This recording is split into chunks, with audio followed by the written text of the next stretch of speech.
सरसों का फूल वैसे शिव महापुराण के अनुसार अगर अपन देखें तो बड़े रोग में भी कारगर होता है। जिसको कैंसर जैसा रोग हो जाता है या किडनी लीवर जिसका डैमेज हो जाता है, इसके लिए हमने पहले भी कथाओं में वर्णन किया है। आप उसका स्मरण कर एक पत्र आया है।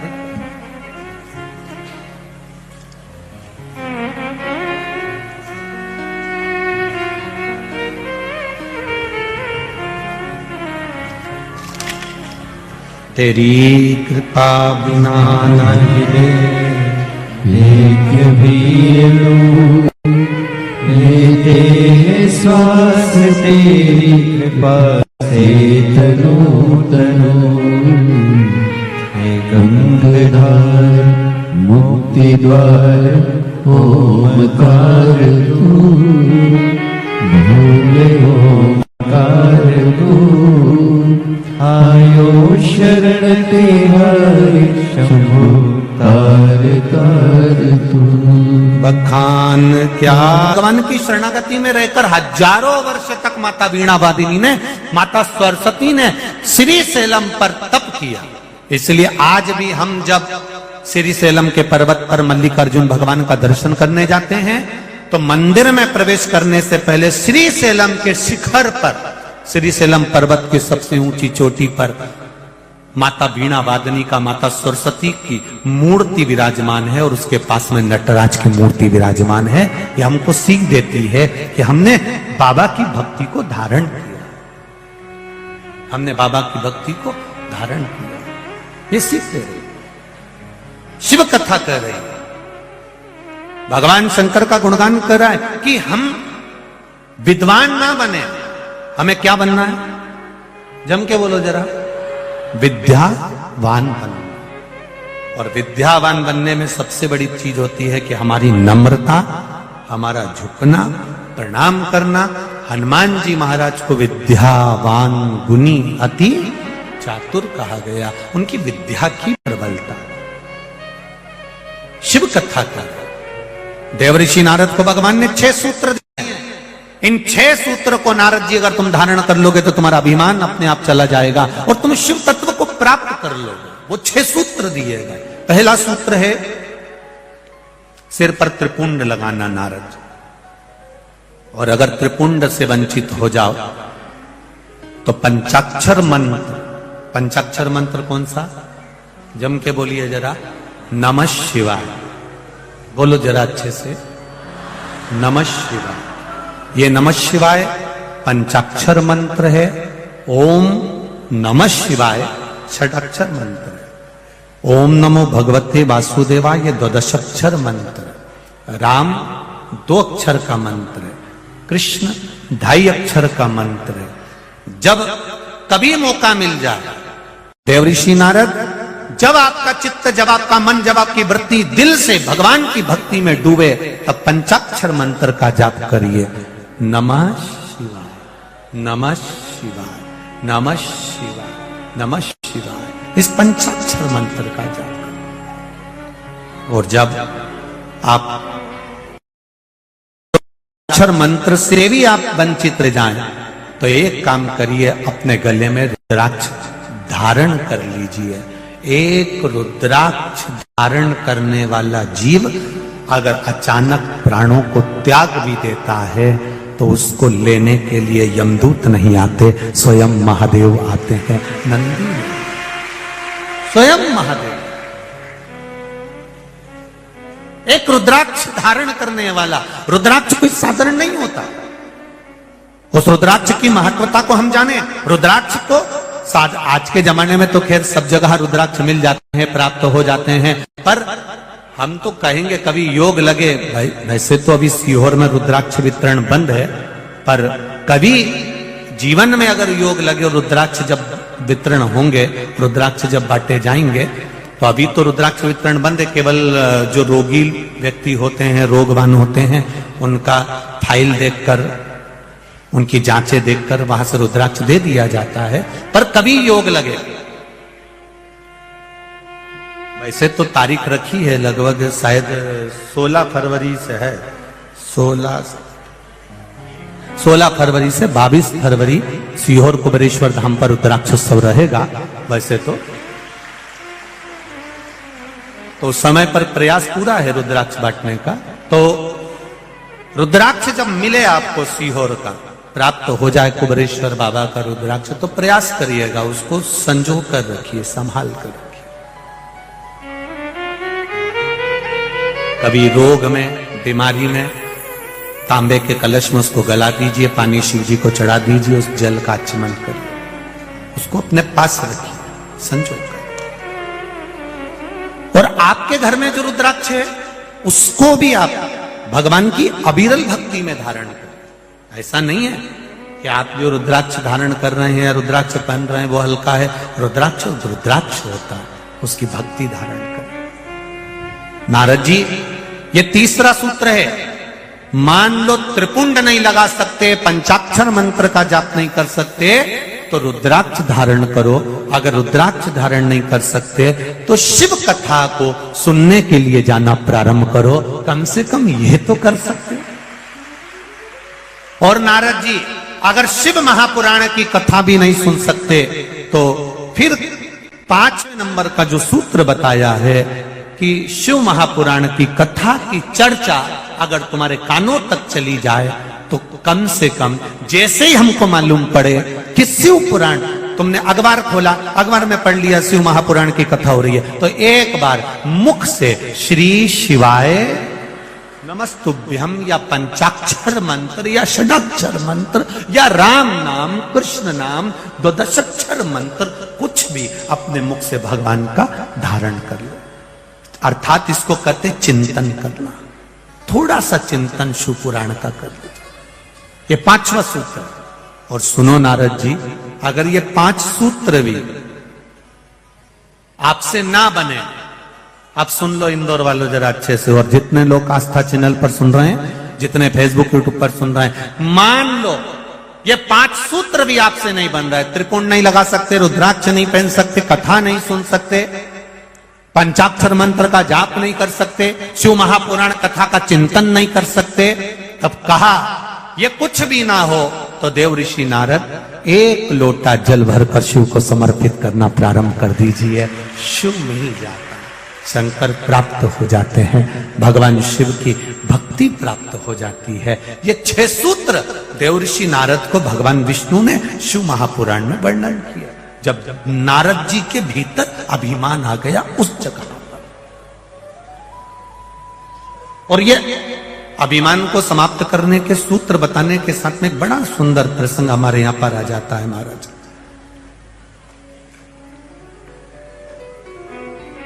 शिव कथा कहती है, भगवान की अविरल कथा कहती है।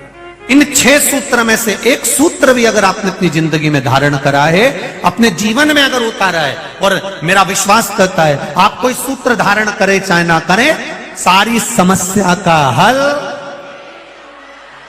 जम के बोलो जरा, 1 लोटा बोल बम का नारा है, बाबा एक सहारा है। बस ये सहारा आपकी जिंदगी में बना रहना चाहिए। हमारे धर्म को, हमारी सभ्यता को, हमारी संस्कृति को, हमारे संस्कारों को, ये हमारा 1 लोटा जल आपको जोड़ कर रखेगा। परिवार टूटेगा नहीं, उसमें सम्मिलित है, ये सुख है। मेरे भोले तेरा सहारा है, मेरी नैया का तू किनारा है। शिव कथा कर रही है। 12 ज्योतिर्लिंग शिव महापुराण के प्रसंग में काशी विश्वनाथ जी का वर्णन किया। मनु शत्रुपा ने भगवान शंकर की भक्ति को धारण किया। भगवान मनु और शत्रुपा ने भगवान शिव की भक्ति को धारण करा। देवाधिदेव महादेव ने पूछा, मांगो तुम्हें क्या चाहिए, बस आप हमारी काशी में आकर विराजमान हो जाएं। ये भक्ति है आपकी, यही भक्ति का बल प्रबल, यही भक्ति और यही भक्ति का बल प्रबल, इसी को तो भक्ति कहते हैं। दुनिया के लोग भले आपको दिखावा कह दें, चाहे कोई अपशब्द कह दे, पर इंदौर वालों की जो भक्ति है वो ये इंदौर की कथा में नजर आती है कि चारों तरफ शिव भक्तों की भक्ति।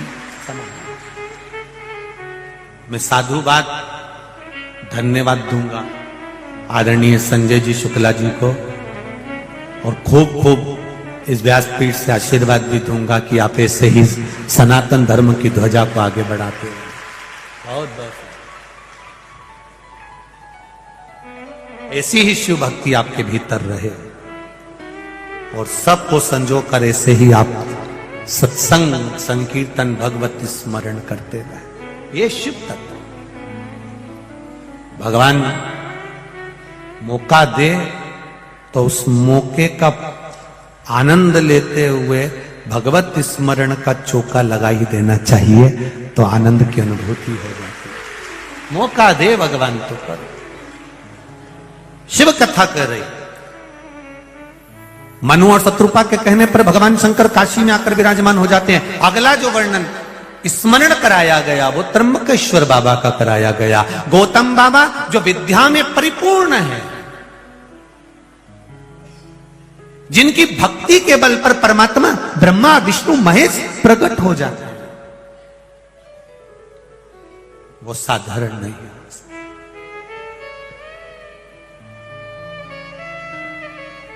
गौतम बाबा पर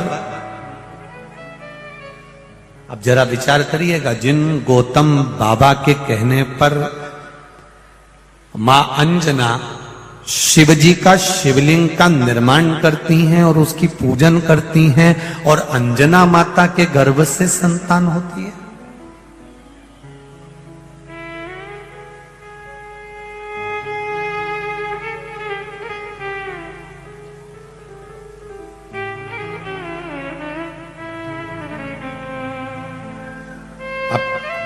ये तो यहां पर कहा गया कि शिव जी की पूजन से भगवान जब देता है तो छप्पर फाड़ कर देता है, परंतु अंजना माता के यहां भी थोड़ी ना कम दिया था, भगवान कृष्ण के यहां थोड़ी ना कम दिया था।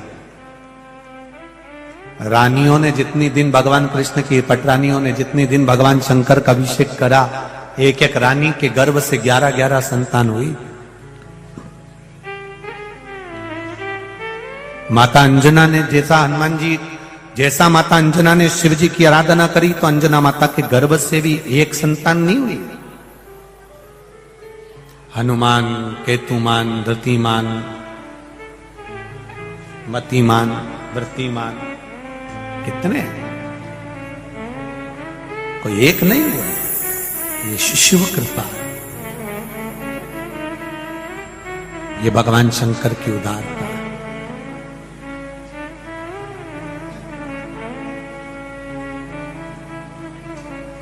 और वो सहजता में देता नहीं, और देता है तो इतना देता है कि बटोरा भी नहीं जाता।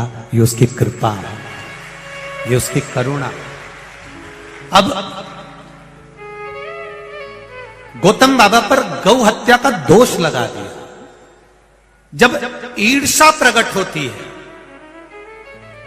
अहंकार प्रकट होता है, थोड़ा सा जलन भाव प्रकट होता है, थोड़ी सी ईर्ष्या प्रकट होती है, तो उस ईर्ष्या में हम दूसरे को नीचा दिखाने का प्रयास करते हैं।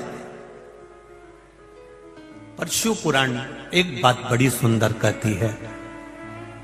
कोटि रुद्र संहिता के अंतर्गत देव अधिदेव महादेव ने माता पार्वती को जो कहा है, पार्वती, जब हम ईर्ष्या रखते हैं, किसी को नीचा दिखाने का प्रयास करते हैं, उस जगह पर वो नीचा नहीं होता, जो नीचा दिखा रहा होता है वो नीचा हो जाता है। ये भगवान देवाधिदेव महादेव कोटि रुद्र संहिता में माता पार्वती जी को ज्ञान उपदेश दे रहे हैं। और वो देखा भगवान की ये पावन कथा तुमरुका जी चंचुला देवी से कहते हैं, चंचुला जरा ध्यान लगाकर सुनिए। चंचुला देवी, इस चंचुला देवी जरा ध्यान लगाकर सुनिए। बिंदुक के लिए तुम ये कथा सुन रही हो, उसका स्मरण करिएगा कि गौतम बाबा जो अपने आश्रम में रह रहे हैं, भजन कर रहे हैं, कीर्तन कर रहे हैं, मंत्र जाप कर रहे हैं, नाम जाप कर रहे हैं, नाम स्मरण कर रहे हैं, उनको कोई मतलब नहीं संसार से। वो तो केवल अपनी धर्म पत्नी अहिल्या के साथ में आनंद के साथ विराजमान है और भगवान की भक्ति में डूबे हुए हैं। वो गौतम ऋषि का जब तेज बल चारों तरफ फैलने लगा, जो देखो वो गौतम ऋषि को पूछने लगा, गौतम बाबा, गौतम बाबा, गौतम बाबा, गौतम ऋषि, गौतम ऋषि, चारों तरफ आवाज आने लगी। तब कुछ लोगों को वो आवाज खलने लगी। तब कुछ लोगों को वो ईर्ष्या जागृत हो गई और कुछ ऋषिवर संत साधु कुछ इकट्ठे हुए और उन्होंने श्री गणेश जी महाराज की स्तुति करी। गौतम बाबा के लिए गणेश जी महाराज की स्तुति करी और गणेश जी महाराज से स्तुति कर कर अब देखिए, आपसे भी निवेदन है, कभी जिंदगी में भगवान के सामने जाना, पड़ोसी को बर्बाद करने का मत मांगना, बल्कि भगवान से कहना मेरे पड़ोसी की यहाँ 4 व्हीलर गाड़ी आ जाए, उसका बेटा डॉक्टर बन जाए, इंजीनियर बन जाए, मेरा पड़ोसी 4 चांद लगाए और आगे बढ़े, उसकी बिल्डिंग और ऊंची बने। उसका लाभ क्या होगा? जब पड़ोसी की बिल्डिंग 4 मंजिला बनेगी, जब पड़ोसी की बिल्डिंग आगे बढ़ेगी, जब पड़ोसी का बेटा डॉक्टर बन जाएगा या उसकी यहाँ 4 व्हीलर गाड़ी खड़ी हो जाएगी, तो तुम्हारे ड्राइवर नहीं होगा कोई, तुम्हारे यहाँ गाड़ी नहीं होगी, तुमको दुख आएगा। तुमने पड़ोसी से जाकर कहा तो डीजल भी उसका, पेट्रोल भी उसका, ड्राइवर भी उसका, गाड़ी भी उसकी, तुमको वहां तक छोड़कर आएगा, तुमको वहां तक छोड़कर। जरा विचार करिए, अपनी चित्तवृत्ति में जरा लेकर आइए, विचार करो जरा सा, आपकी चित्तवृत्ति में जरा लेकर आइए उस बात को। हम क्यों बुरा मांगे साहब? हमें अगर भगवान से मांगना है तो केवल इतना मांगना है, भगवान सर्वे भवन्तु सुखी, सब सुखी रहे।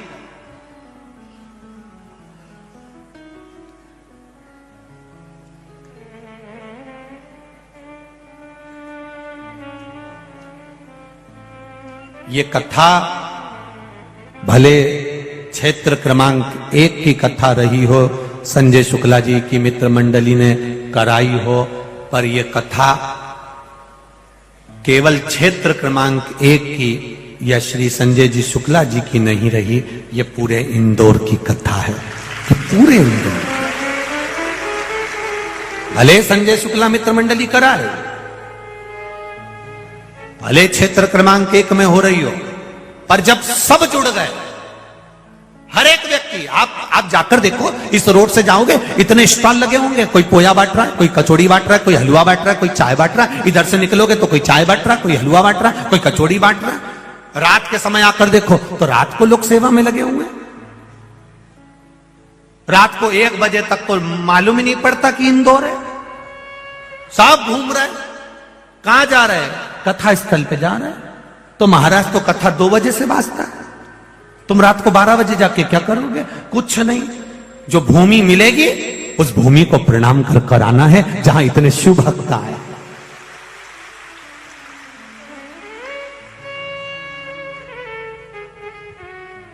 उस भूमि को प्रणाम कर कर, भूमि का भी पत्र देखो, अरे कहां गाओ, जमीन का प्रमाण पत्र देखिए।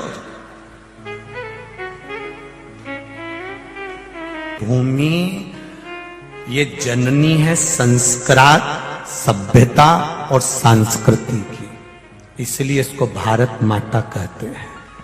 माता देती है, प्रदान करती है, बस विश्वास होना चाहिए, आपका भरोसा, आपकी दृढ़ता होना चाहिए। कितना विश्वास। एक विदेश में कहीं का मरता है तो उसको कहते हैं डेड बॉडी, एक्सपायर हो गए। और भारत में कहीं का बेवड़ा भी मर जाए तो स्वर्गवासी। विचार करिए।